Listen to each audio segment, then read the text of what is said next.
There's this one comic series that I've been extremely addicted to recently, and I can't tell you why. It's not that good in the grand scheme of things.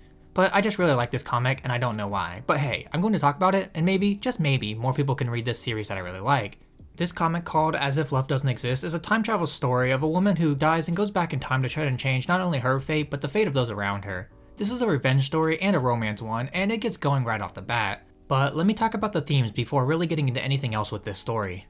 So one of the biggest criticisms of this comic is that the main character, Sion, is a pushover and a crybaby who can't really get anything done right despite her going back in time. And I get that criticism, I really do, especially since most of these types of stories the MC will step up and be this badass who stands on business. But honestly, this is one of the biggest reasons why I love this story. Just because you go back in time doesn't mean your personality automatically changes and you can be this badass if you weren't already. Plus, just because you went back in time doesn't mean you have the power to stop certain things from happening.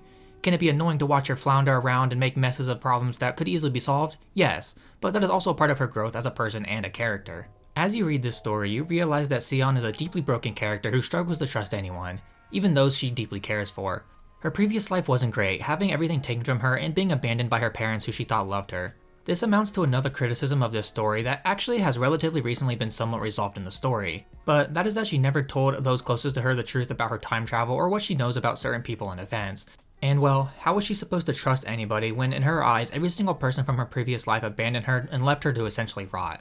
Why would she trust somebody just because they now are nice to her after a few years? Yes, in hindsight, with the knowledge that we have as readers, we can say that the people around her are trustworthy, but how was she supposed to know that?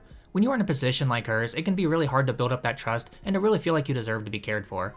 Sion has grown a lot in this story after making a lot, and I mean a lot, of really frustrating mistakes in this story, but she still has a long way to go before she is finished. Sion struggles so much with loneliness in this story. It is a massive part of her character. She struggles to really open up to people, and she really struggles to trust people as well, as I mentioned.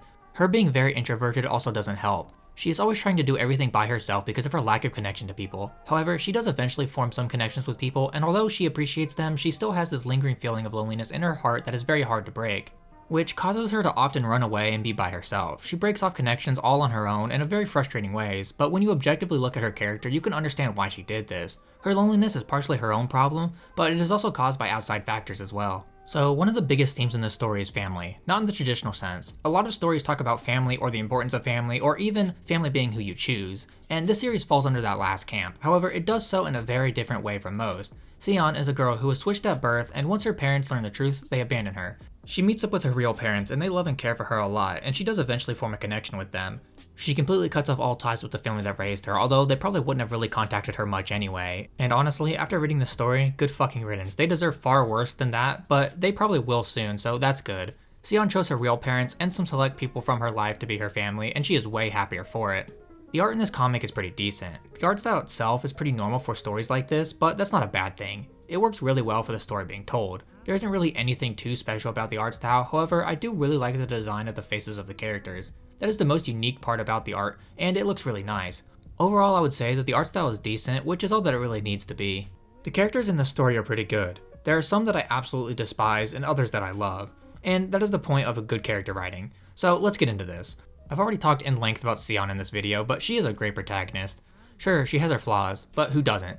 We all make mistakes as we go through life, and just because you are repeating your life doesn't mean you won't continue to make mistakes as more time goes on. Ijun is the male lead of this story, and he is a great character. He tries his best to support Sion throughout the story, even though he has no idea what is really going on. He does get fucked over by one of Sion's antics, and it deeply hurts both of them for a long time. However, he is still a good guy who tries to support Sion even if he comes off as a little hostile towards her. Eunhye is the other girl who was switched at birth with Sion, and she is nothing but a spoiled brat who acts like the whole world revolves around her and only her. I can't stand her, and quite frankly, I'm looking forward to her downfall because she pisses me off so much. She reminds me of my boss, arrogant with no reason to be, and an asshole just for the sake of being an asshole. Ijun has a brother, and quite frankly, I don't know his name, and I'm not going to try to pronounce it because it'll just be butchered. But he is just as bad, if not worse, than Eunhye. He is a manipulative piece of human garbage who also thinks that the world revolves around him. He doesn't care if his actions affect other people as long as he gets what he wants, and when that thing happens to him in the story, it is so damn satisfying. He deserved it, and I hope he never reappears in the story again because I hate him so much. There are other characters as well. Sion's birth parents are good people who both love their daughters and want to support and love them. I already brought up how much I hate the parents who raised her, so I won't go into it again. Ijun's grandfather is a real one and honestly one of my favorite characters in this story. Even when the truth was revealed about who Sion and Eunhye really were, he supported her and helped her, and for that, he is a homie. The characters in this story are for the most part pretty well written. They all have their moments where they can be frustrating, but they are solid. As If Love Doesn't Exist is a series that I got really hooked on and couldn't put down for a while. The story and characters aren't anything unique, but there was just this charm to this comic that really brought me into this and made me want to keep reading. I know there are better stories out there, however, I highly recommend giving this comic a shot. You won't be disappointed when you do, just a little frustrated with the characters, but that's the point.